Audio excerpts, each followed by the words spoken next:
ꯌꯨꯝꯁꯀꯩꯁ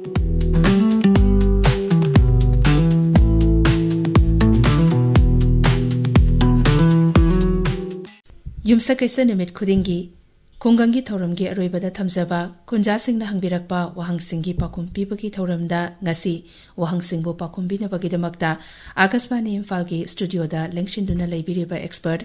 ꯀ꯭ꯔꯤꯁꯤ ꯕꯤꯒ꯭ꯌꯥꯟ ꯀꯦꯟꯗ꯭ꯔ ꯕꯤꯁꯅꯨꯄꯨꯔꯗ subject matter ꯁ꯭ꯄꯦꯁꯤꯌꯦꯂꯤꯁꯠ horticulture ꯑꯣꯏꯅ ꯊꯧ ꯄꯨꯕꯤꯔꯤꯕꯤ ꯗꯣꯛꯇꯔ ꯄꯥꯡꯒꯩꯖꯝ ꯕꯤꯖꯌꯥꯗꯦꯕꯤꯅꯤ꯫ ꯑꯦꯛꯁꯄꯔꯠꯄꯨ ꯈꯨꯡꯒꯪꯒꯤ ꯊꯧꯔꯝꯒꯤ ꯃꯥꯏꯀꯩꯗꯒꯤ ꯑꯍꯥꯟꯕꯃꯛꯇꯗ ꯇꯔꯥꯝꯅ ꯑꯣꯛꯆꯔꯤ꯫ ꯑꯍꯣꯏ ꯊꯥꯒꯠꯆꯔꯤ꯫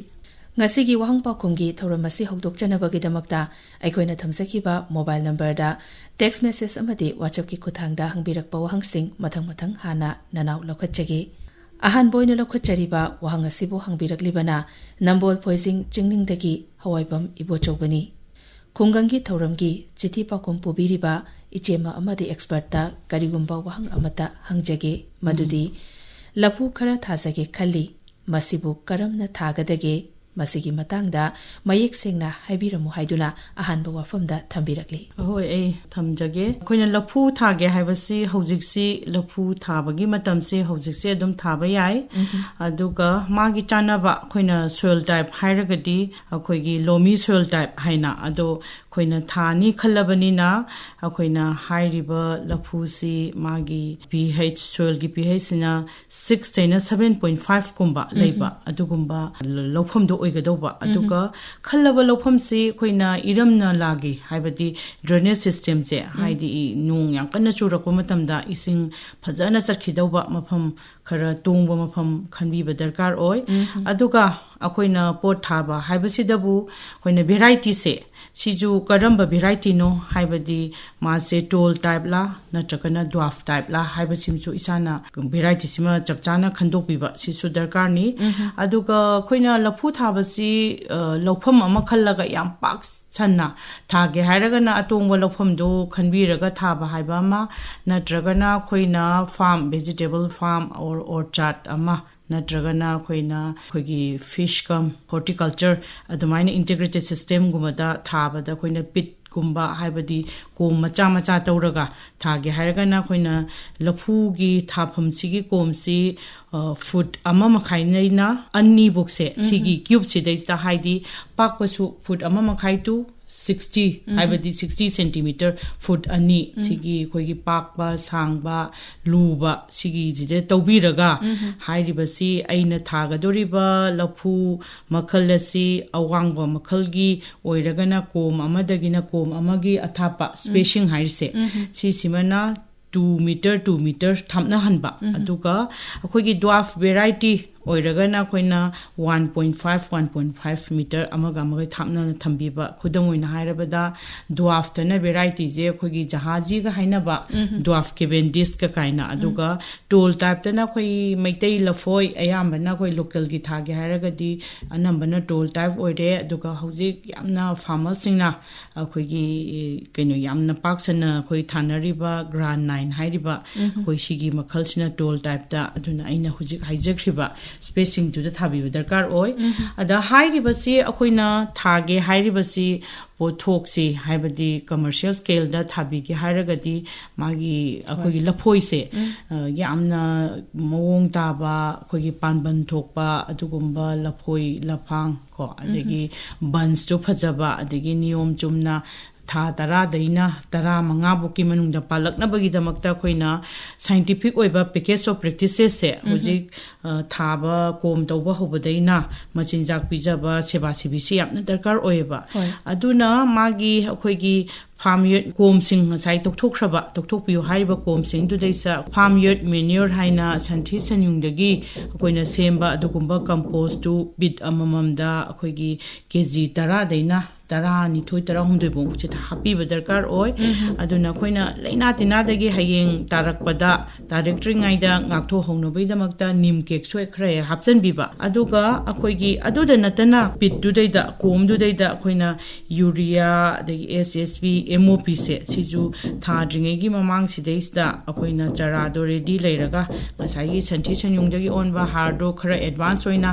ꯀꯣꯝꯗꯣ ꯍꯦꯛ ꯇꯧꯕꯒ ꯊꯥꯒꯗꯧꯕ ꯅꯨꯃꯤꯠ 10ꯅꯤꯃꯨꯛ ꯋꯥꯠꯂꯤꯉꯩꯗ ꯍꯥꯞꯄꯤꯈ꯭ꯔꯒ ꯑꯗꯨꯒ ꯑꯩꯈꯣꯏꯒꯤ ꯌꯨꯔꯤꯌꯥꯁꯤꯁꯨ ꯑꯩꯈꯣꯏꯒꯤ ꯀꯣꯝ ꯑꯃꯃꯝꯗ ꯅꯠꯇ꯭ꯔꯒ ꯄꯥꯝꯕꯤ ꯊꯥꯒꯗꯣꯏꯁꯤ ꯄꯥꯝꯕꯤ ꯑꯃꯃꯝꯇꯅꯤꯀꯣ ꯊꯥꯒꯗꯧꯕꯁꯤꯗ ꯑꯩꯈꯣꯏꯒꯤ 400 ꯒ꯭ꯔꯥꯝꯃꯨꯛ ꯑꯗꯨꯒꯨꯝꯕꯩ ꯆꯥꯡ ꯀꯣꯝ ꯑꯃꯃꯝꯗ ꯑꯗꯨꯒ ꯑꯩꯈꯣꯏꯒꯤ ꯁꯤꯡꯒꯜ ꯁꯨꯄꯔ ꯐꯣꯁꯐꯦꯠ ꯑꯅ ꯍꯥꯏꯔꯤꯕꯁꯤꯁꯨ 350 ꯃꯨꯛꯀꯤ ꯆꯥꯡꯁꯤꯃ ꯍꯥꯞꯄꯤꯕ ꯑꯗꯨꯒ SSP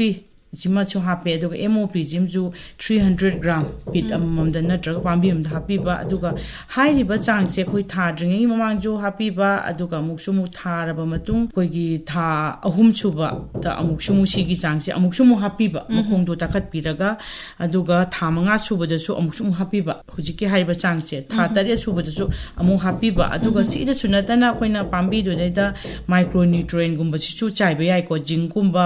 ꯕꯣꯔꯣꯟꯒꯨꯝꯕ ꯑꯗꯨꯒ ꯍꯥꯏꯔꯤꯕꯒꯤ ꯑꯩꯈꯣꯏꯒꯤ ꯃꯥꯒꯤ ꯄꯥꯝꯕꯤꯒꯤ ꯃꯆꯤꯟꯖꯥꯛꯁꯦ ꯐꯖꯅ ꯄꯤꯕꯤꯔꯅꯤ ꯑꯗꯩ ꯑꯃꯨꯛ ꯊꯥꯔꯕ ꯃꯇꯨꯡ ꯍꯧꯔꯛꯑꯕ ꯃꯇꯨꯡ ꯁꯤꯗꯩꯁꯤꯗ ꯑꯩꯈꯣꯏꯅ ꯃꯥꯁꯤ ꯄꯥꯝꯕꯤꯁꯦ ꯑꯩꯈꯣꯏꯅ ꯃꯆꯥ ꯌꯥꯝ ꯄꯣꯛꯊꯣꯔꯛꯑꯦ ꯍꯥꯏꯅ ꯑꯩꯈꯣꯏꯅ ꯂꯧꯎꯁꯤ ꯄꯥꯟꯕ ꯍꯧꯗ꯭ꯔꯤꯉꯩꯗꯒꯤ ꯃꯆꯥ ꯌꯥꯝ ꯄꯣꯛꯄꯗꯣ ꯑꯩꯈꯣꯏꯅ ꯂꯣꯏꯅ ꯌꯥꯟꯊꯠꯄꯤꯒꯅꯦꯕ ꯇꯁꯦꯡꯕꯩ ꯍꯥꯏꯔꯗꯤ ꯑꯩꯈꯣꯏꯒꯤ ꯊꯔꯣꯁꯤꯅ ꯌꯥꯜꯂꯛꯑꯕ ꯃꯇꯨꯡꯗ ꯊꯔꯣꯁꯤ ꯑꯩꯈꯣꯏ ꯊꯥ 9 ꯐꯥꯎꯒꯤ ꯃꯅꯨꯡꯗ ꯑꯗꯨꯝꯗꯤ ꯌꯥꯜꯂꯛꯄꯅꯦ ꯌꯥꯜꯂꯛꯑꯕ ꯃꯇꯨꯡ ꯁꯤꯗꯩꯗ ꯑꯗꯨꯒꯤ ꯊꯔꯣꯗꯨꯒꯤ ꯑꯣꯄꯣꯖꯤꯠꯇ ꯍꯧꯕ ꯑꯩꯈꯣꯏꯒꯤ ꯆꯔꯥꯁꯦ ꯑꯃꯈꯛꯇꯪ ꯊꯝꯕꯤꯌꯨ ꯍꯥꯏꯕꯅꯦꯕ ꯁꯨꯝ ꯌꯥꯟꯄꯗꯨꯅ ꯑꯗꯨꯒ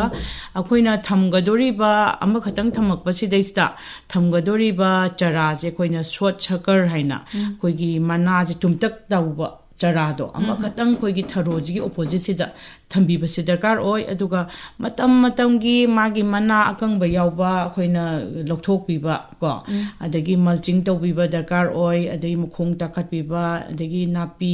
ꯐꯖꯅ ꯃꯟꯊꯣꯛꯄꯤꯕ ꯁꯤꯁꯤꯃ ꯗꯔꯀꯥꯔꯅꯤ ꯑꯗꯨꯒ ꯑꯩꯈꯣꯏꯒꯤ ꯊꯔꯣꯁꯦ ꯌꯥꯜꯂꯛꯄ ꯃꯇꯝꯗꯁꯨ ꯑꯩꯈꯣꯏꯅ ꯃꯥꯁꯤ ꯍꯣꯏ ꯃꯌꯥꯝꯅꯕꯨꯗꯤ ꯂꯣꯏ ꯇꯧꯕꯤꯔꯦ ꯃꯥꯒꯤ ꯁꯄꯣꯔꯠ ꯑꯃ ꯕꯦꯝꯕꯨꯒꯨꯝꯕꯅ ꯋꯥ ꯑꯃꯅ ꯀꯥꯆꯤ ꯀꯥꯔꯣꯡ ꯁꯥꯔꯒ ꯑꯩꯈꯣꯏꯅ ꯁꯄꯣꯔꯠ ꯑꯃ ꯄꯤꯕꯁꯤꯁꯨ ꯗꯔꯀꯥꯔ ꯑꯣꯏꯕ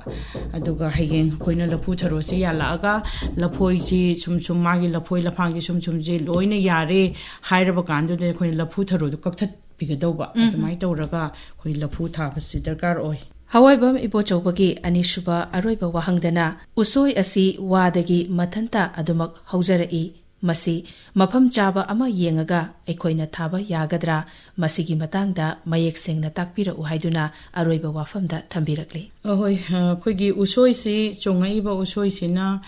ꯆꯔꯥ ꯑꯣꯏꯅ ꯁꯦꯝꯒꯦ ꯁꯤꯅꯤ ꯍꯥꯏꯕꯤꯔꯤꯕꯁꯤꯀꯣ ꯑꯗꯣ ꯆꯔꯥ ꯑꯣꯏꯅ ꯁꯦꯝꯕ ꯍꯥꯏꯕꯁꯤ ꯊꯥꯕꯗ ꯈꯤꯇꯪ ꯅꯨꯡꯉꯥꯏꯔꯣꯏꯗꯕ ꯑꯩꯈꯣꯏꯅ ꯁꯥꯏꯟꯇꯤꯐꯤꯛ ꯑꯣꯏꯗꯕ ꯍꯥꯏꯕ ꯇꯥꯔꯦ ꯑꯗꯨꯒ ꯍꯧꯔꯣꯏ ꯍꯥꯏꯕꯗꯤ ꯅꯠꯇꯦ ꯑꯩꯈꯣꯏ ꯃꯔꯥꯒ ꯀꯣꯟꯅꯅ ꯎꯁꯣꯏꯁꯦ ꯐꯨꯛꯄ ꯃꯇꯝꯗ ꯃꯔꯥꯒ ꯀꯣꯟꯅꯅ ꯐꯨꯛꯑꯒꯗꯤ ꯊꯥꯕꯗ ꯑꯗꯨꯝ ꯍꯧꯅꯤ ꯕꯠ ꯑꯩꯈꯣꯏꯅ ꯋꯥ ꯊꯥꯕ ꯍꯥꯏꯅ ꯍꯧꯖꯤꯛꯁꯤ ꯕꯦꯝꯕꯨ ꯄ꯭ꯂꯥꯟꯇꯦꯁꯟ ꯀꯟꯅ ꯇꯧꯔꯛꯏꯕꯁꯦ ꯁꯤꯗꯩꯁꯤꯗ ꯑꯩꯈꯣꯏꯒꯤ ꯁꯥꯏꯟꯇꯤꯐꯤꯛ ꯑꯣꯏꯕ ꯃꯑꯣꯡꯗꯗꯤ ꯑꯩꯈꯣꯏꯅ ꯎꯁꯣꯏꯗꯒꯤ ꯊꯥꯕꯒꯤ ꯃꯍꯨꯠꯇ ꯑꯩꯈꯣꯏꯒꯤ ꯋꯥ ꯑꯩꯈꯣꯏꯒꯤ ꯆꯔꯥꯁꯦ ꯃꯥꯒꯤ ꯁꯦꯄ꯭ꯂꯤꯡꯁꯦ ꯃꯁꯛ ꯈꯪꯅ ꯃꯥꯒꯤ ꯁꯦꯄ꯭ꯂꯤꯡꯗꯨꯅ ꯊꯥꯕꯅ ꯈ꯭ꯋꯥꯏꯗꯒꯤ ꯐꯒꯅꯤ ꯉꯁꯤꯒꯤ ꯑꯅꯤꯁꯨꯕ ꯑꯣꯏꯅ ꯂꯧꯈꯠꯆꯔꯤꯕ ꯋꯥꯍꯪ ꯑꯁꯤꯕꯨ ꯍꯪꯕꯤꯔꯛꯂꯤꯕꯅ ꯅꯝꯕꯣꯜ ꯕꯂꯔꯥꯝ ꯈꯨꯜ ꯃꯅꯤꯡ ꯂꯩꯀꯥꯏꯗꯒꯤ ꯅꯥꯃꯩꯔꯥꯛꯄꯝ ꯁꯔꯣꯖꯤꯅꯤ ꯗꯦꯕꯤꯅꯤ ꯅꯅꯥꯎꯄꯥ ꯊꯣꯛꯆꯒꯤ ꯅꯆꯟꯅ ꯈꯥꯃꯦꯟ ꯑꯁꯤꯟꯕ ꯅꯥꯝꯙꯥꯔꯤ 501 ꯍꯥꯏꯔꯒ ꯈꯪꯅꯕ ꯑꯁꯤ ꯀꯥꯡꯈꯨꯜ 3,000 ꯈꯛ ꯊꯥꯖꯩ ꯌꯥꯝꯅꯁꯨ ꯐꯔꯦ ꯄꯥꯟꯕꯁꯨ ꯍꯧꯔꯦ ꯑꯗꯨꯒ ꯍꯥꯏꯖꯅꯤꯡꯕꯗꯤ ꯈꯥꯃꯦꯟ ꯄꯥꯝꯕꯤ ꯈꯔ ꯃꯅꯥ ꯀꯣꯟꯁꯤꯜꯂꯒ ꯄꯥꯝꯕꯤ ꯆꯥꯎꯕ ꯍꯦꯟꯗꯕ ꯌꯥꯎꯔꯦ ꯍꯥꯏꯔꯤꯕ ꯃꯑꯣꯡ ꯑꯁꯤꯕꯨ ꯂꯩꯅꯥꯔꯥ ꯇꯤꯟꯅꯥꯔꯥ ꯍꯥꯏꯕꯗꯨ ꯅꯆꯟꯗ ꯃꯃꯨꯠ ꯇꯥꯅ ꯇꯥꯛꯄꯤꯔꯛꯎ ꯍꯥꯏꯗꯨꯅ ꯊꯝꯕꯤꯔꯛꯂꯤ ꯍꯣꯏ ꯈꯥꯃꯦꯟ ꯑꯁꯤꯟꯕ ꯑꯩꯈꯣꯏꯒꯤ ꯍꯥꯏꯕ꯭ꯔꯤꯠꯇ NS 501 ꯑꯩꯈꯣꯏꯒꯤ ꯊꯥꯕꯤꯔꯤ ꯍꯥꯏꯕꯤꯔꯤ ꯁꯤꯗꯩꯁꯤꯗ ꯃꯥꯖꯤ ꯑꯩꯈꯣꯏꯅ ꯇꯁꯦꯡꯕꯒꯤ ꯍꯥꯏꯔꯒꯗꯤ ꯈꯥꯃꯦꯟ ꯑꯁꯤꯟꯕ ꯊꯥꯕ ꯑꯣꯔ ꯑꯦꯅꯤ ꯀ꯭ꯔꯣꯞ ꯀꯣ ꯊꯥꯕ ꯍꯥꯏꯕꯁꯤ ꯑꯩꯈꯣꯏꯅ ꯊꯥꯗ꯭ꯔꯤꯉꯩ ꯃꯃꯥꯡꯗ ꯃꯥꯒꯤ ꯕꯤꯒ꯭ꯌꯥꯅꯤꯛ ꯑꯣꯏꯕ ꯃꯑꯣꯡꯗ ꯆꯔꯥꯗꯒꯤ ꯍꯧꯔꯒ ꯍꯌꯦꯡ ꯀꯤꯌꯔ ꯑꯦꯟ ꯃꯦꯅꯦꯖꯃꯦꯟꯁꯦ ꯁꯨꯝ ꯕꯤꯒ꯭ꯌꯥꯅꯤꯛ ꯑꯣꯏꯅ ꯄ꯭ꯔꯣꯄꯔꯂꯤ ꯐꯣꯂꯣ ꯇꯧꯕꯁꯤ ꯗꯔꯀꯥꯔ ꯑꯣꯏꯕ ꯑꯗꯨꯅ ꯊꯥꯗ꯭ꯔꯤꯉꯩ ꯃꯃꯥꯡꯗ ꯑꯩꯈꯣꯏꯅ ꯍꯥꯔ ꯅꯨꯡ ꯍꯥꯞꯄꯒꯤ ꯍꯥꯏꯔꯒꯁꯨ ꯑꯩꯈꯣꯏꯅ ꯍꯥꯟꯅ ꯃꯃꯥꯡꯗ ꯁꯣꯏꯜ ꯇꯦꯁꯀꯤ ꯀꯥꯔꯠ ꯄꯥꯏꯗ꯭ꯔꯤꯕ ꯑꯣꯏꯔꯒꯗꯤ ꯁꯣꯏꯜ ꯍꯦꯜꯊ ꯀꯥꯔꯠ ꯍꯥꯏꯇꯥꯔꯦꯀꯣ ꯄꯥꯏꯗ꯭ꯔꯤꯕ ꯑꯣꯏꯔꯒꯗꯤ ꯁꯣꯏꯜ ꯇꯦꯁ ꯇꯧꯕꯤꯔꯒ ꯃꯥꯒꯤ ꯂꯧꯐꯝꯗꯨꯗ ꯃꯆꯤꯟꯖꯥꯛꯁꯤ ꯀꯌꯥ ꯌꯥꯝꯅ ꯋꯥꯠꯄꯒꯦ ꯑꯣꯔ ꯀꯌꯥ ꯌꯥꯝꯅ ꯍꯦꯟꯕꯒꯦ ꯀꯔꯤ ꯁ꯭ꯇꯦꯇꯁꯅꯣ ꯍꯥꯏꯕꯗꯨꯃ ꯈꯪꯕꯤꯕ ꯗꯔꯀꯥꯔ ꯑꯣꯏ ꯑꯗꯨꯒ ꯑꯩꯈꯣꯏꯅ ꯃꯥꯒꯤ ꯁ꯭ꯄꯦꯁꯤꯡ ꯉꯁꯥꯏꯒꯤ ꯊꯥꯕꯗ ꯆꯪꯕ ꯑꯐꯕ ꯆꯔꯥ ꯃꯔꯨ ꯑꯐꯕ ꯆꯔꯥ adagi karamba matamda thani hoi khamenchin babudi sahi chupa thaba yaba adugumba makhalgi day neutral plants haina sahi chupa thaba yai aduga hairiba hujiki inaugi da thengnariba khoigi problem si haibirakpaga hairuragadi khoigi leaf curl virus to adu oiramgani haina khanjai hairiba si akhoina thadringi mamang du da lawpham du da khoina crop rotation haibadi khamensingi dhara nataba aduguma makhalgi khoigi mamangji thagibadu khamensingi dhara nataba oidaba mafamdo aduga khoina hujik sidi thajalurabanina khoina leaf curl virus sidaista akhoina sigi resistant oibasu akhoina thabayai hairiba khudamoina hairabada arka tomato arka gi khoigi variety makhan F1 gi sidaista arka raksak arka samrat adagi arka abhet ka kaina hujigi leaf curl virus resistant oiba haitare ko aduna hairibasi akhoina hujigi thengnabirabanina akhoigi Viroprex haina adugumba leaf curl virus se control toba ngamba asugumba hidak si 3 to 4 ml ising liter amada yansalaga saibiba ji khara phagani haina aina thamjage aduga yariba makhaidi hairiba khoina laina si yamna taba pambi khudingi taba natragadi phuktoaga thamna hundok piraga phumjallaga thambiba simachu phai aduga akhoigi tasengbadi leaf curl virus hoi magi seed tagi natraga soil mamangda thagiba adudagi purakpa adugumba oibasu yai adu natragadi khoi lopham duda tin taba se virus ki oina di tin taba se tin se khoina yariba makai tin je hatokpiba adagi napi singbi se phajana manthokpiba aduga musumu pambi gi machinjak se khoigi khoina organic tabu thabiribra natraga kaino oina bu recommended dose amaga loina na thage hairaga na khoi urea gu se lotion ama thaba stage da kg 15 daina 13 bokse thaba hobodaina loiba bok darkar oeba ade ssp shu 30 kg muk darkar oi MOPG su 6 kg muk darkar oiba aduna hairiba urea si ga MOP ga di half khidriba oiragadi khoina urea sina hairiba aina haijakrifa dose tangkak ahum thoaga khoigi MOP gi 6 kg lotion amadani ko haijaisa siga khoina punchalaga adumaina happy basu phai aduga aina hujik haijakriba khoigi Viroprex to adu saithokpiyo kharamakhaidi khoi kanbangamgani ngasigi ahum suboina lokhachariba wahang asibu hangbiraklibana lukirdagi wangkem susilani ahanbada expert amadi ichemagi mafamda nanauna ikok nona khurumjeri nanaugi koli hawai faidom ama thajai masida tariba laina asi maton thangba sharuksi tinna chathoi manasu ngangshilai mapansu saba yaure masi kari laina oigadage expert na amuktang takpirau expert ki pakhum tabu khaurang na ngaijari haiduna thambirakli hujiki khoigi susilana haibira ibasi koli hawai si maton thangba saruk to tin chai aduka kangsala e hairiba ko adu itardi akhoina hujiki tin chari basi tin do makhal do karambano tin do akupa oiramdo mali aduna khoina neem oil se akhoi ising liter amada 2 to 3 ml se asigumba chaibiba yai aduna traga killer 707 haina 1 to 1.52 ml haidi yamna tindo yamna jare hairagadi adumai gi chang ising liter amda hapaga natraga na khoina hojikan gi akhoigi yellow sticky traps ka kaina akhoigi thaba mafam du deida haidi hawai thariba mafam du deida adu du yungaga or thelaga thambi basu yai aduna hairi basi khoi mana si kangjilai tinna chathoaga kangjilakpa ama oibasu yai natraga na khoigi leina oina blight kumba ko adugumba oirakpagi chance lei aduna hujiki aina haijakriba tingi do hana hatokpiba aduga musumu yamna kaino oiba haidi loina chinna thungna simaina tawre haidragadi pambi amani khatang tawbo oiragadi akhoina thadatlaga hunjekpi ba sodum yaeba aduga matondagi kangchalakpajusu khara makhai thadat piraga adu haibadi magi kaino che mari du makhata na kangchala abra natraga khoigi mari du gi judaida thekpa gumbada yade hona leramina haiba aduguma to khara yengbiba darkar oi ꯈꯨꯡꯒꯪꯒꯤ ꯊꯧꯔꯝ ꯄꯨꯕꯤꯔꯤꯕ ꯏꯆꯦꯃ ꯑꯃꯗꯤ ꯑꯦꯛꯁꯄꯔꯠꯀꯤ ꯃꯐꯝꯗ ꯋꯥꯐꯝ ꯑꯃꯇꯪ ꯍꯪꯖꯔꯤ ꯃꯗꯨꯗꯤ ꯅꯅꯥꯎꯒꯤ ꯚꯦꯂꯟꯗ꯭ꯔꯤ ꯄꯥꯝꯕꯤ 50ꯃꯨꯛ ꯊꯥꯖꯕꯅꯤ ꯐꯖꯅꯁꯨ ꯍꯧꯔꯦ ꯑꯗꯨꯕꯨ ꯂꯥꯏꯕꯛ ꯊꯤꯕꯗꯤ ꯄꯥꯝꯕꯤꯁꯤꯡ ꯑꯁꯤ ꯈꯨꯏꯊꯕ ꯑꯃꯗꯤ ꯄꯠꯁꯤꯜꯂꯛꯇꯨꯅ ꯁꯤꯕ ꯌꯥꯎꯔꯦ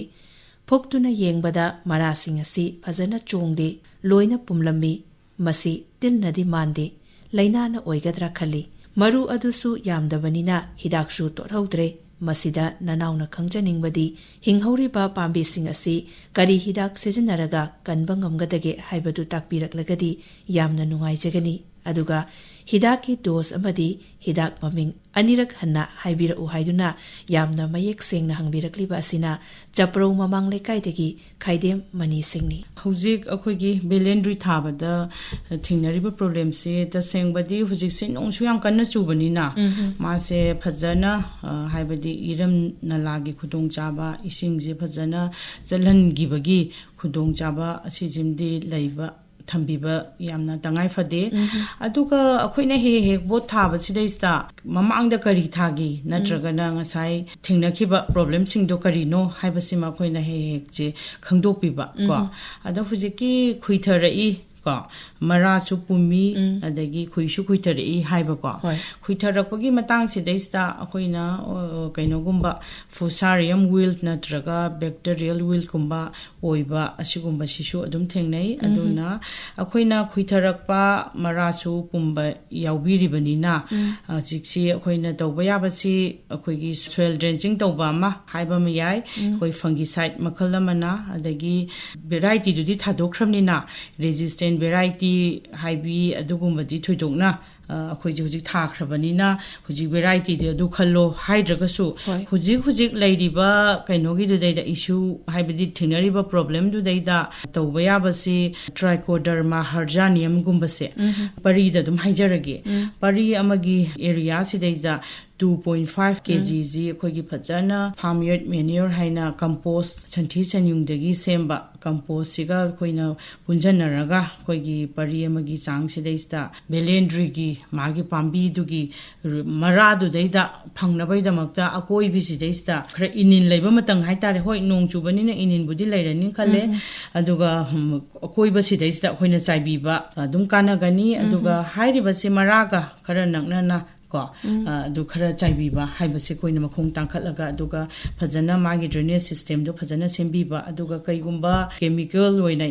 ꯌꯥꯝꯅ ꯁꯦꯚꯤꯌꯔ ꯑꯣꯏꯔꯦ ꯍꯥꯏꯔꯒꯗꯤ ꯑꯩꯈꯣꯏꯒꯤ ꯀꯦꯃꯤꯀꯦꯜ ꯀꯟꯇ꯭ꯔꯣꯜ ꯑꯣꯏꯅ ꯁꯣꯏꯜ ꯗ꯭ꯔꯦꯟꯆꯤꯡ ꯇꯧꯕ ꯍꯥꯏꯅ ꯏꯁꯤꯡꯗꯨ ꯄꯨꯝꯅ ꯀꯥꯔꯕꯦꯟꯗꯥꯖꯤꯝ ꯃꯥꯒꯤ ꯆꯥꯡꯁꯤꯅ 1 ꯒ꯭ꯔꯥꯝ ꯏꯁꯤꯡ ꯂꯤꯇꯔ ꯑꯃꯗ ꯍꯥꯞꯄꯒ ꯁꯣꯏꯜ ꯗ꯭ꯔꯦꯟꯆꯤꯡ ꯇꯧꯕ ꯍꯥꯏꯅ ꯑꯗꯨꯁꯨ ꯌꯥꯔꯦ ꯑꯗꯨꯒ ꯉꯁꯥꯏꯒꯤ ꯃꯔꯥ ꯄꯨꯝꯕ ꯑꯃ ꯍꯥꯏꯔꯤꯕꯗꯣ ꯑꯗꯨꯗꯨꯁꯨ ꯑꯩꯈꯣꯏꯅ ꯀꯦꯃꯤꯀꯦꯜꯁꯤꯗꯩꯁꯤꯗ ꯑꯩꯈꯣꯏꯒꯤ ꯃꯦꯇꯥ ꯂꯥꯖꯤꯜ ꯑꯗꯨꯒ ꯃꯦꯟꯀꯣꯖꯦꯞꯁꯤꯒ ꯄꯨꯟꯁꯟꯅꯔꯒꯀꯣ ꯑꯩꯈꯣꯏꯒꯤ 2 ꯒ꯭ꯔꯥꯝ ꯏꯁꯤꯡ ꯂꯤꯇꯔ ꯑꯃꯁꯤꯗ ꯍꯥꯞꯄꯒ ꯁꯣꯏꯜ ꯗ꯭ꯔꯦꯟꯆꯤꯡ ꯇꯧꯕ ꯁꯤꯃꯁꯨ ꯀꯥꯟꯅꯒꯅꯤ ꯑꯗꯨꯒ ꯍꯧꯖꯤꯛꯀꯤ ꯄꯥꯝꯕꯤꯁꯤꯅ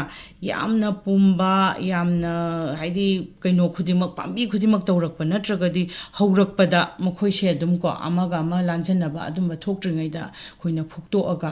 ꯑꯗꯨꯒ ꯊꯥꯞꯅ ꯃꯐꯝꯗ ꯐꯨꯝꯖꯤꯟꯈꯤꯕ ꯁꯤꯁꯨ ꯑꯍꯥꯟꯕꯗ ꯍꯦꯛꯇ ꯌꯦꯡꯕꯤꯌꯨ ꯏꯁꯥ ꯍꯥꯟꯅ ꯍꯦꯛꯇ ꯍꯤꯗꯥꯛ ꯂꯥꯡꯊꯛꯁꯦ ꯍꯥꯟꯅ ꯊꯥꯗ꯭ꯔꯤꯉꯩꯗ ꯄꯥꯝꯕꯤꯁꯦ ꯑꯩꯈꯣꯏꯅ ꯂꯥꯏꯑꯣꯡ ꯑꯃ ꯂꯥꯛꯑꯦ ꯑꯗꯨꯒ ꯇꯤꯟ ꯑꯃ ꯂꯥꯛꯑꯦ ꯈꯣꯠꯂꯦ ꯍꯥꯏꯔꯒ ꯇꯤꯟ ꯑꯣꯏꯔꯒꯕꯨꯗꯤ ꯏꯟꯁꯦꯛꯇꯤꯁꯥꯏꯠ ꯑꯃ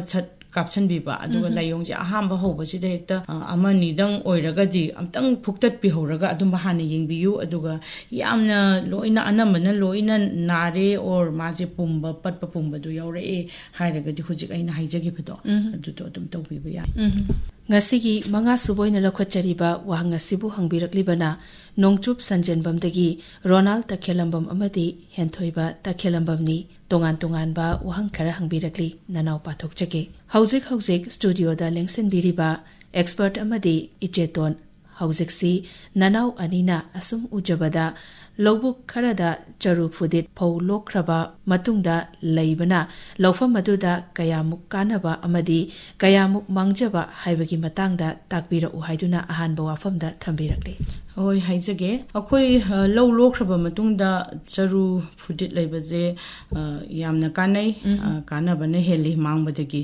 ꯑꯗ ꯀꯥꯟꯅꯔꯤꯕꯁꯤꯡꯁꯦ ꯇꯁꯦꯡꯕ ꯍꯥꯏꯔꯒꯗꯤ ꯆꯔꯨꯁꯤ ꯍꯧꯖꯤꯛ ꯍꯪꯕꯤꯔꯛꯏꯁꯤ ꯂꯧꯐꯝꯗ ꯈꯣꯏꯖꯟꯕꯅꯤꯅ ꯑꯩꯅ ꯁꯣꯟꯒꯤ ꯃꯜꯆꯤꯡꯗ ꯁꯤꯖꯤꯟꯅꯩ ꯍꯥꯏꯗ꯭ꯔꯒꯁꯨ ꯂꯧꯐꯝꯗ ꯈꯣꯏꯖꯟꯕꯁꯤꯗꯩꯁꯤꯗ ꯑꯩꯈꯣꯏꯅ ꯀꯥꯟꯅꯕ ꯐꯪꯒꯗꯧꯔꯤꯕꯁꯤ ꯄꯥꯝꯕꯤꯒꯤ ꯃꯆꯤꯟꯖꯥꯛ ꯑꯣꯏꯕ ꯑꯩꯈꯣꯏꯒꯤ ꯅꯥꯏꯇ꯭ꯔꯣꯖꯦꯟ ꯐꯣꯁꯐꯔꯁ ꯄꯣꯇꯥꯁ ꯀꯣ ꯑꯗꯨꯗ ꯅꯠꯇꯅ ꯑꯇꯣꯞꯄ ꯃꯥꯏꯀ꯭ꯔꯣꯅ꯭ꯌꯨꯇ꯭ꯔꯤꯌꯦꯟꯁꯨ ꯑꯗꯨꯝ ꯑꯩꯈꯣꯏꯅ ꯈꯣꯏꯖꯟꯕꯁꯤꯗ ꯐꯪꯉꯦꯕꯀꯣ ꯍꯧꯖꯤꯛꯀꯤ ꯅꯥꯏꯇ꯭ꯔꯣꯖꯦꯟ ꯐꯣꯁꯐꯔꯁ ꯄꯣꯇꯥꯁ ꯁꯤꯗꯩꯁꯤꯗ ꯁꯤꯒꯤ ꯌꯦꯡꯅꯕ ꯃꯇꯝꯗꯁꯨ ꯑꯩꯈꯣꯏꯅ ꯄꯣꯇꯥꯁ ꯍꯥꯏꯔꯤꯕꯁꯦ ꯑꯩꯈꯣꯏꯒꯤ 1.2 ꯗꯩꯅ 1.5%ꯒꯤ ꯆꯥꯡꯗ ꯑꯩꯈꯣꯏꯅ ꯈꯣꯏꯖꯟꯕ ꯃꯇꯝꯗ ꯀꯥꯟꯅꯕ ꯐꯪꯉꯤ ꯑꯗꯨꯒ ꯁꯤꯗ ꯅꯠꯇꯅ ꯑꯩꯈꯣꯏꯅ ꯁꯤꯂꯤꯀꯥ ꯍꯥꯏꯅ ꯁꯤꯒꯤ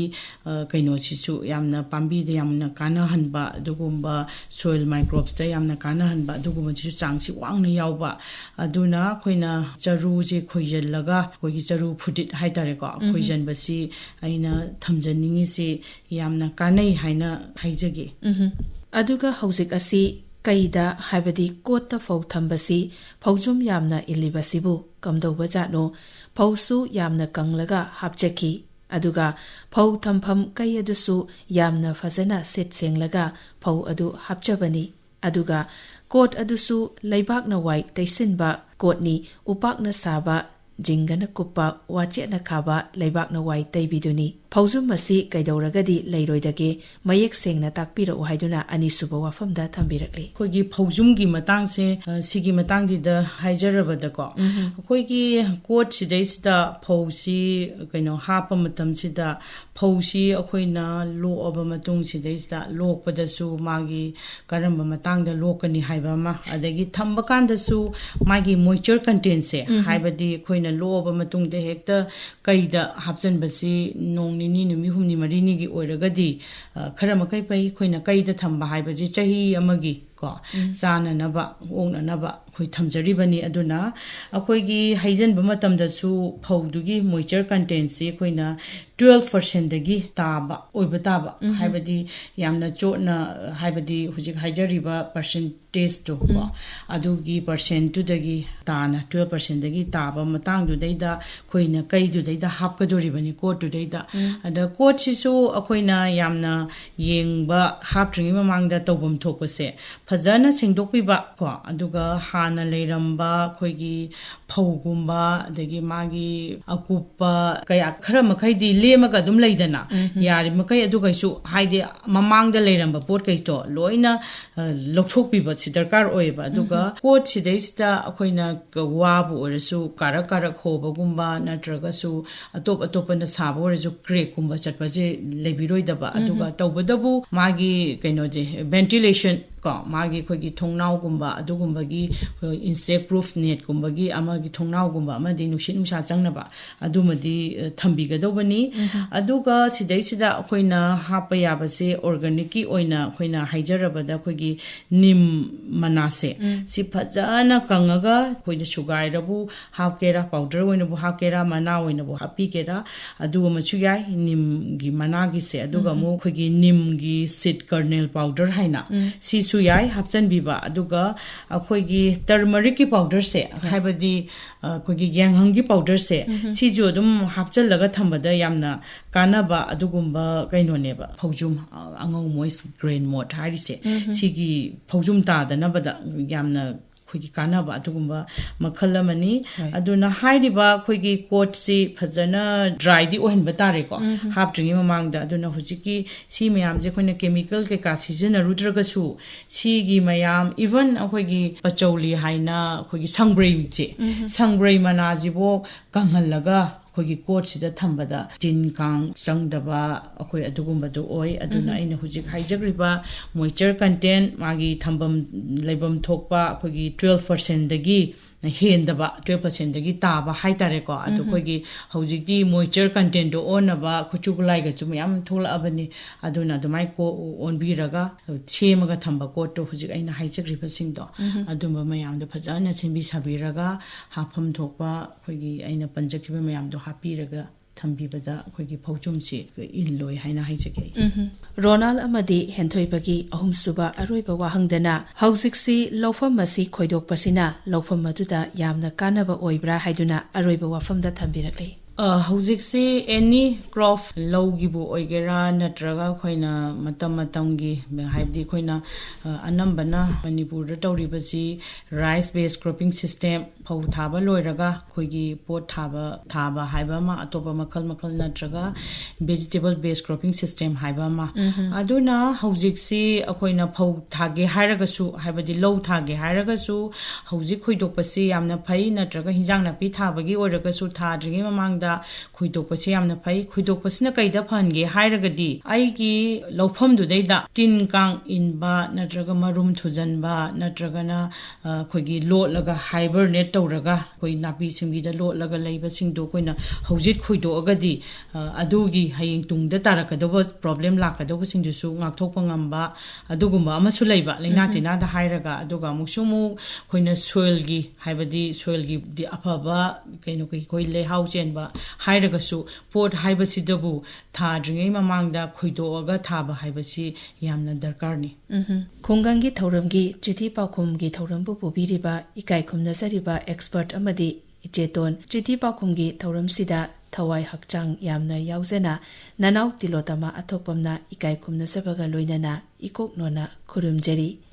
ꯀꯣꯂꯤ ꯍꯋꯥꯏ ꯆꯩꯌꯨꯡꯕꯤꯅꯤ ꯋꯥꯍꯤꯛ ꯑꯃꯨꯕꯗꯨꯁꯨ ꯌꯥꯝꯅ ꯇꯥꯏ ꯀꯩꯗꯧꯔꯒꯗꯤ ꯐꯒꯅꯤ ꯍꯥꯏꯗꯨꯅ ꯑꯍꯥꯟꯕ ꯋꯥꯐꯝꯗ ꯊꯝꯕꯤꯔꯛꯂꯤ ꯑꯩꯈꯣꯏꯒꯤ ꯇꯤꯂꯣꯇꯃꯥꯒꯤ ꯀꯣꯂꯤ ꯍꯋꯥꯏ ꯐ꯭ꯔꯦꯟꯆ ꯕꯤꯟ ꯄꯣꯜ ꯇꯥꯏꯞ ꯊꯥꯕꯁꯤꯗꯩꯁꯤꯗ ꯋꯥꯍꯤꯛꯁꯤ ꯌꯥꯝ ꯇꯥꯏ ꯍꯥꯏꯕꯁꯤ ꯋꯥꯍꯤꯛꯁꯤ ꯑꯩꯈꯣꯏꯅ ꯀꯤꯂꯔ 707 1.5 ꯃꯨꯛ ꯍꯥꯏꯕꯗꯤ ꯃꯥꯒꯤ ꯌꯥꯝꯅ ꯇꯥꯔꯤꯕꯒꯤ ꯆꯥꯡꯗꯨꯗꯩꯗ 1 to 2 ml ꯒꯤ ꯆꯥꯡꯁꯦ ꯏꯁꯤꯡ ꯂꯤꯇꯔ ꯑꯃꯗ ꯌꯥꯜꯂꯒ ꯀꯥꯞꯊꯣꯛꯄꯤꯕ ꯐꯩ ꯑꯩꯈꯣꯏꯅ ꯅꯨꯃꯤꯠ 8ꯅꯤꯒꯤ ꯏꯟꯇꯔꯚꯦꯜꯒꯨꯝꯕꯀꯣ ꯑꯗꯨꯗꯤ ꯑꯩꯅ ꯀꯥꯞꯊꯣꯛꯑꯒ ꯁꯤꯕꯒꯤ ꯆꯥꯡꯗꯨꯒꯤ ꯃꯈꯥ ꯄꯣꯜꯂꯦ ꯑꯗꯨꯒ ꯑꯗꯨ ꯅꯠꯇ꯭ꯔꯒꯅ ꯑꯩꯈꯣꯏꯒꯤ ꯅꯤꯝ ꯑꯣꯏꯜꯁꯦ 2 to 3 ml ꯏꯁꯤꯡ ꯂꯤꯇꯔ ꯑꯃꯗ ꯌꯥꯜꯂꯒ ꯀꯥꯞꯊꯣꯛꯄꯗ ꯍꯥꯏꯔꯤꯕ ꯇꯥꯔꯤꯕ ꯋꯥꯍꯤꯛꯁꯦ ꯑꯗꯨꯝ ꯀꯟꯕ ꯉꯝꯒꯅꯤ ꯈꯪꯖꯅꯤꯡꯂꯤꯕ ꯋꯥꯐꯝ ꯑꯃꯅ ꯃꯅꯥ ꯃꯁꯤꯡꯗꯗꯤ ꯇꯤꯟ ꯑꯁꯤ ꯄꯪꯇꯥꯗ ꯇꯥꯏ ꯑꯗꯨꯕꯨ ꯁꯪꯕ꯭ꯔꯩ ꯍꯥꯏꯔꯤꯕ ꯄꯥꯝꯕꯤ ꯃꯅꯝ ꯅꯨꯡꯁꯤꯕ ꯑꯁꯤꯗꯗꯤ ꯇꯤꯟ ꯇꯥꯗꯦ ꯃꯁꯤꯅ ꯀꯃꯥꯏꯅ ꯇꯧꯔꯤꯕ ꯖꯥꯠꯅꯣ ꯍꯥꯏꯗꯨꯅ ꯑꯅꯤꯁꯨꯕ ꯋꯥꯐꯝꯗ ꯊꯝꯕꯤꯔꯛꯂꯤ ꯍꯣꯏ ꯑꯩ ꯍꯥꯏꯖꯔꯛꯀꯦ ꯑꯩꯈꯣꯏꯒꯤ ꯁꯪꯕ꯭ꯔꯩꯁꯤ ꯃꯅꯝꯁꯤ ꯌꯥꯝꯅ ꯅꯨꯡꯁꯤꯕ ꯀꯣ ꯃꯅꯝꯁꯤ ꯌꯥꯝ ꯅꯨꯡꯁꯤꯕ ꯑꯗꯨꯒꯨꯝꯕꯒꯤ ꯃꯈꯜꯒꯤ ꯄꯥꯝꯕꯤ ꯑꯩꯈꯣꯏꯅ ꯄꯆꯧꯂꯤꯒ ꯍꯥꯏꯅꯕ ꯄꯔꯐ꯭ꯌꯨꯝꯒ ꯁꯥꯕꯗꯁꯨ ꯑꯗꯨꯝ ꯁꯤꯖꯤꯟꯅꯕ ꯑꯗꯨꯒꯨꯝꯕ ꯃꯈꯜꯒꯤ ꯄꯥꯝꯕꯤꯅꯤ ꯍꯥꯏꯔꯤꯕ ꯃꯈꯜꯁꯦ ꯑꯩꯈꯣꯏꯅ ꯍꯥꯏꯗꯤ ꯄꯔꯐ꯭ꯌꯨꯝ ꯁꯥꯕꯗ ꯁꯤꯖꯤꯟꯅꯔꯤꯕꯁꯦ ꯑꯩꯈꯣꯏꯅ ꯑꯦꯔꯣꯃꯦꯇꯤꯛ ꯄ꯭ꯂꯥꯟꯠꯁ ꯑꯣꯏꯅ ꯁꯤꯖꯤꯟꯅꯔꯤꯅꯦꯕ ꯍꯥꯏꯗꯤ ꯃꯥꯗꯨ ꯊꯥꯎꯗꯣ ꯁꯨꯡꯇꯣꯛꯑꯒ ꯑꯗꯨꯒ ꯍꯧꯖꯤꯛꯁꯤ ꯃꯉꯣꯟꯗ ꯇꯤꯟ ꯇꯥꯗ꯭ꯔꯤꯕꯁꯦ ꯃꯥꯁꯦ ꯑꯩꯈꯣꯏꯅ ꯏꯟꯁꯦꯛ ꯔꯤꯄꯦꯂꯦꯟꯠ ꯑꯣꯏꯅ ꯀꯣ ꯑꯩꯈꯣꯏꯒꯤ ꯇꯤꯟ ꯀꯥꯡ ꯀꯛꯆꯦꯡꯕꯨ ꯍꯥꯏꯒꯦꯔꯥ ꯑꯗꯨꯒ ꯍꯌꯤꯡꯕꯨ ꯍꯥꯏꯒꯦꯔꯥ ꯑꯗꯨꯒ ꯑꯩꯈꯣꯏꯅ ꯁ꯭ꯇꯣꯔꯦꯖ ꯁ꯭ꯄꯦꯁ ꯍꯥꯏꯕꯗꯤ ꯑꯩꯈꯣꯏꯅ ꯂꯤꯔꯒ ꯊꯝꯕ ꯃꯐꯝꯗ ꯃꯥꯒꯤ ꯃꯅꯝꯒꯨꯝꯕꯅꯤ ꯈꯪꯗꯦ ꯀꯣ ꯃꯅꯥꯁꯦ ꯊꯝꯕ ꯃꯇꯝꯗ ꯑꯩꯈꯣꯏꯅ ꯑꯗꯨꯝ ꯉꯥꯛꯊꯣꯛꯄ ꯉꯝꯃꯦ ꯑꯗꯨꯅ ꯄꯥꯝꯕꯤꯁꯨ ꯃꯥꯁꯦ ꯏꯟꯁꯦꯛ ꯔꯤꯄꯦꯂꯦꯟꯅꯤꯅ ꯑꯣꯏꯅ ꯑꯩꯈꯣꯏꯅ ꯈꯟꯕ ꯌꯥꯏ ꯑꯗꯨꯅ ꯏꯟꯁꯦꯛ ꯔꯤꯄꯦꯂꯦꯟꯠ ꯑꯣꯏꯔꯤꯕꯅꯤꯅ ꯂꯩꯅꯥꯁꯦ ꯃꯉꯣꯟꯁꯤꯗꯩꯁꯤꯗ ꯑꯩꯈꯣꯏꯒꯤ ꯇꯤꯟꯁꯦ ꯑꯝꯇ ꯇꯥꯗꯕ ꯍꯥꯏꯇꯥꯔꯦ ꯍꯧꯖꯤꯛ ꯍꯥꯏꯕꯤꯈ꯭ꯔꯤꯁꯨ ꯑꯗꯨꯃꯥꯏꯅ ꯇꯤꯟꯒꯨꯝꯕ ꯑꯝꯇ ꯇꯥꯗꯦ ꯍꯥꯏꯗꯣ ꯑꯗꯨꯅ ꯃꯉꯣꯟꯁꯤꯗ ꯃꯔꯨꯝ ꯀꯣꯛꯁꯜꯂꯝꯕꯒꯤ ꯇꯤꯟꯒꯤ ꯃꯔꯨꯝ ꯀꯣꯛꯁꯜꯂꯝꯕꯩ ꯍꯥꯏꯕꯁꯨ ꯂꯩꯇ꯭ꯔꯦ ꯇꯥꯗ꯭ꯔꯕꯅꯤꯅ ꯑꯗꯨꯅꯅꯤ ꯁꯪꯕ꯭ꯔꯩ ꯃꯅꯥꯁꯤ ꯃꯥꯒꯤ ꯃꯅꯝ ꯑꯃ ꯆꯦꯜꯂꯤꯗꯅꯀꯣ ꯑꯗꯨꯗꯨ ꯑꯩꯈꯣꯏꯒꯤ ꯇꯤꯟꯁꯤꯅ ꯍꯩꯅꯗꯕ ꯍꯥꯏꯕ ꯇꯥꯔꯦ ꯌꯥꯝ ꯅꯨꯡꯉꯥꯏꯖꯩ ꯌꯨꯝꯁꯀꯩꯁ ꯅꯨꯃꯤꯠ ꯈꯨꯗꯤꯡꯒꯤ ꯈꯨꯡꯒꯪꯒꯤ ꯊꯧꯔꯝꯒꯤ ꯑꯔꯣꯏꯕꯗ ꯊꯝꯖꯕ ꯈꯨꯟꯖꯥꯁꯤꯡꯅ ꯍꯪꯕꯤꯔꯛꯄ ꯋꯥꯍꯪꯁꯤꯡꯒꯤ ꯄꯥꯎꯈꯨꯝ ꯄꯤꯕꯒꯤ ꯊꯧꯔꯝꯗ ꯉꯁꯤ ꯋꯥꯍꯪꯁꯤꯡꯕꯨ ꯌꯥꯝꯅ ꯃꯔꯤꯛ ꯆꯨꯝꯅ ꯄꯥꯎꯈꯨꯝꯕꯤꯈꯤꯕ ꯑꯥꯀꯥꯁꯕꯥꯅꯤ ꯏꯝꯐꯥꯜꯒꯤ ꯁ꯭ꯇꯨꯗꯤꯑꯣꯗ ꯂꯦꯡꯁꯤꯟꯕꯤꯈꯤꯕ ꯀ꯭ꯔꯤꯁꯤ ꯕꯤꯒ꯭ꯌꯥꯟ ꯀꯦꯟꯗ꯭ꯔ ꯕꯤꯁꯅꯨꯄꯨꯔꯗ ꯁꯕꯖꯦꯛ ꯃꯦꯇꯔ ꯁ꯭ꯄꯦꯁꯤꯌꯦꯂꯤꯁꯠ ꯍꯣꯔꯇꯤꯀꯜꯆꯔ ꯑꯣꯏꯅ ꯊꯧ ꯄꯨꯕꯤꯔꯤꯕꯤ ꯗꯣꯛꯇꯔ ꯄꯥꯡꯒꯩꯖꯝ ꯕꯤꯖꯌꯥꯗꯦꯕꯤꯕꯨ ꯈꯨꯡꯒꯪꯒꯤ ꯊꯧꯔꯝꯒꯤ ꯃꯥꯏꯀꯩꯗꯒꯤ ꯑꯃꯨꯛꯀ ꯍꯟꯅ ꯊꯥꯒꯠꯄ ꯐꯣꯡꯗꯣꯛꯆꯔꯤ ꯍꯣꯏ ꯑꯩꯅꯁꯨ ꯊꯥꯒꯠꯆꯔꯤ